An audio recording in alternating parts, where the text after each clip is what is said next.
ಮಕ್ಕಳಿಗೆ ಮತ್ತೆ ದೊಡ್ಡವ್ರಿಗೂ ಇಷ್ಟ ಆಗುವಂಥದ್ದು ಬ್ರೆಡ್ ಎಗ್ ರೋಸ್ಟ್. ಈ ಒಂದು ರೆಸಿಪಿ ತುಂಬಾನೇ ಸುಲಭ ಮತ್ತೆ ಇದ್ರಲ್ಲಿ ಹಾಕುವಂತ ಕೆಲವೊಂದು ಪದಾರ್ಥಗಳು ಎಲ್ಲ ಮನೇಲಿ ಇರುವಂತದ್ದು ತುಂಬಾನೇ ಸುಲಭವಾಗಿ ಮಾಡಬಹುದು. ಹೇಗೆ ಮಾಡೋದು ಅಂತ ನೋಡೋಕೆ ಮುಂಚೆ ಫಸ್ಟ್ ಟೈಮ್ ನನ್ನ ಚಾನಲ್ನ ನೋಡ್ತಾ ಇದ್ರೆ ಪ್ಲೀಸ್ ಸಬ್ಸ್ಕ್ರೈಬ್ ಮಾಡ್ಕೊಳ್ಳಿ. ಹಾಗೆ ಈ ವಿಡಿಯೋ ಇಷ್ಟ ಆದರೆ ಲೈಕ್ ಮಾಡಿ. ನಾನಿಲ್ಲಿ ಒಂದು ಸ್ವಲ್ಪ ಕೊತ್ತಂಬರಿ ಸೊಪ್ಪನ್ನ ತಗೊಂಡಿದ್ದೀನಿ, ಹಾಗೆ ಒಂದು ಚಿಕ್ಕದು ಈರುಳ್ಳಿನ ಹಾಕೊಂಡಿದ್ದೀನಿ. ಒಂದು ಸ್ವಲ್ಪ ಅಂದರೆ ಒಂದೆರಡು ಸ್ಪೂನ್ ಅಷ್ಟು ದಪ್ಪ ಮೆಣಸಿನ್ಕಾಯಿ ಚಿಕ್ಕದಾಗಿ ಕಟ್ ಮಾಡಿ ಹಾಕೊಂಡಿದ್ದೀನಿ. ಹಾಗೆ ಆಲೂಗಡ್ಡೆ ಸಿಪ್ಪೆ ತೆಗೆದು ತುರಿದು ಹಾಕೊಂಡಿದ್ದೀನಿ. ಒಂದು ಸ್ವಲ್ಪ ಕ್ಯಾರೆಟ್ ತುರಿನ ಹಾಕೊಂಡಿದ್ದೀನಿ. ಆಲೂಗಡ್ಡೆ ಒಂದೆರಡು ಸ್ಪೂನ್ ಅಷ್ಟು ತುರ್ಕೊಂಡು ಹಾಕೊಂಡಿದ್ದೀನಿ. ಕ್ಯಾರೆಟ್ ಒಂದು ಸ್ಪೂನ್ ಅಷ್ಟು, ರುಚಿಗೆ ತಕ್ಕಷ್ಟು ಉಪ್ಪು ಒಂದು ಸ್ವಲ್ಪ, ಹಾಗೆ ಜೀರಿಗೆ ಪೌಡ್ರು ಒಂದು 1/4 ಸ್ಪೂನು, ಪೆಪ್ಪರ್ ಪೌಡ್ರು ಒಂದು 1/4 ಸ್ಪೂನು, ಹಾಗೆ ಅರ್ಧ ಸ್ಪೂನ್ ಅಷ್ಟು ಗರಂ ಮಸಾಲನ ಹಾಕೊಂಡಿದ್ದೀನಿ. ನಾನಿಲ್ಲಿ ಮಾಡ್ತಾ ಇರೋದು 3 ಮೊಟ್ಟೆಗೆ ಆಗುವಷ್ಟು ಹಾಕೊಂಡಿದ್ದೀನಿ.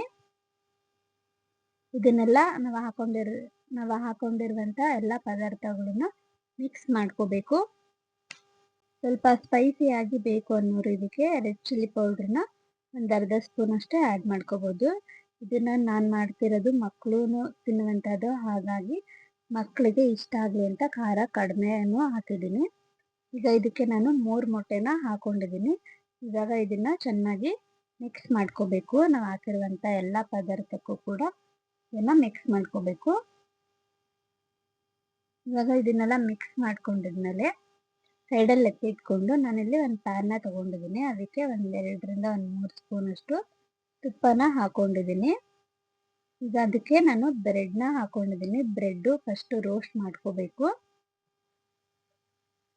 ಮನೇಲಿ ತುಪ್ಪ ಇದ್ದರೆ ತುಪ್ಪನೇ ಹಾಕೊಂಡು ರೋಸ್ಟ್ ಮಾಡ್ಕೋಬೋದು, ಅಥವಾ ಬೆಣ್ಣೆ ಇದ್ದರೆ ಅದು ಕೂಡ ಹಾಕೊಂಡು ರೋಸ್ಟ್ ಮಾಡ್ಕೋಬೋದು.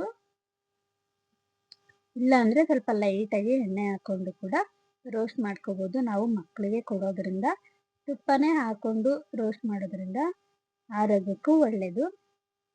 ಇದಕ್ಕೆ 1-2 ಸ್ಪೂನ್ ಬ್ರೆಡ್ ಎಲ್ಲ ರೋಸ್ಟ್ ಮಾಡಿಕೊಂಡು ಎತ್ತಿಟ್ಕೊಂಡಿದ್ಮೇಲೆ 1-2 ಸ್ಪೂನ್ ಅಷ್ಟು ಪ್ಯಾನ್ಗೆ ಎಣ್ಣೆ ಹಾಕೊಂಡಿದ್ದೀನಿ. ಎಣ್ಣೆ ಸ್ವಲ್ಪ ಬಿಸಿ ಆದ ತಕ್ಷಣ ನಾವು ಎಲ್ಲ ಮಿಕ್ಸ್ ಮಾಡಿ ಇಟ್ಕೊಂಡಿರ್ತೀವಲ್ಲ ಮೊಟ್ಟೆ ಜೊತೆಗೆ ಈರುಳ್ಳಿ, ಕ್ಯಾರೆಟು, ಆಲೂಗಡ್ಡೆ ತುರಿ ಅದನ್ನೆಲ್ಲ ಮಿಕ್ಸ್ ಮಾಡಿ ಇಟ್ಕೊಂಡಿರ್ತೀವಲ್ಲ ಅದನ್ನ ಫುಲ್ ಹಾಕಕ್ಕೆ ಹೋಗ್ಬಾರ್ದು. ನಾನು 3 ಮೊಟ್ಟೆ ಹಾಕಿದ್ದೆ, ಹಾಗಾಗಿ ಅದರಲ್ಲಿ ಅರ್ಧ ಮಾತ್ರ ಹಾಕೊಂಡಿದ್ದೀನಿ. ಈಗ ಅದು ಸ್ವಲ್ಪ ಲೈಟಾಗಿ ಮೊಟ್ಟೆ ಬೆಂದ ತಕ್ಷಣ ಬ್ರೆಡ್ನ ಹಾಕೊಂಡಿದ್ದೀನಿ. ಬ್ರೆಡ್ ಹಾಕಿದ್ಮೇಲೆ ಅದ್ರ ಮೇಲ್ಗಡೆ ಮತ್ತೆ ನಾನು ಕಲಸಿರುವಂಥ ಮೊಟ್ಟೆ, ಈರುಳ್ಳಿ ಅದೆಲ್ಲ ಮಿಕ್ಸ್ ಇರುತ್ತಲ್ಲ ಅದನ್ನ ಬ್ರೆಡ್ ಮೇಲೆ ಸ್ವಲ್ಪ ಹಾಕೊಂಡಿದ್ದೀನಿ. ಈಗ ಅದು ಸ್ವಲ್ಪ ಒಂದು 70% ಅಷ್ಟು ಬೆಂದ್ಮೇಲೆ ನಾನು ಅದನ್ನು ತಿರುಗಿಸಾಕ್ತೀನಿ. ಬಾಣಲಿ ಸ್ವಲ್ಪ ಚಿಕ್ಕದಿರೋದ್ರಿಂದ ನಾನು ಅದನ್ನು ಡಿವೈಡ್ ಮಾಡಿಕೊಂಡು ಈ ಥರ 2 ಸತಿ ತಿರುಗಿಸಾಕೊಂಡಿದ್ದೀನಿ, ಒಂದೇ ಸತಿ ಬರಲ್ಲ ಅಂತ. ಇದು ಒಂದು ಸ್ವಲ್ಪ ಮತ್ತೆ 1-2 ನಿಮಿಷ ಅಷ್ಟೇ ಬೇಯಿಸ್ಕೊಳ್ಳಿ. ದಪ್ಪ ಮೆಣಸಿನ್ಕಾಯಿ ಎಲ್ಲ ಹಾಕಿರ್ತೀವಲ್ಲ, ಹಾಗಾಗಿ ನೋಡಿ ಈ ಥರ ಬಂದಿರುತ್ತೆ. ಈಗ ನಾವು ಅದನ್ನು ನೀಟಾಗಿ ಕಟ್ ಮಾಡಿಕೊಂಡು ತಗೋಬೇಕಾಗುತ್ತೆ.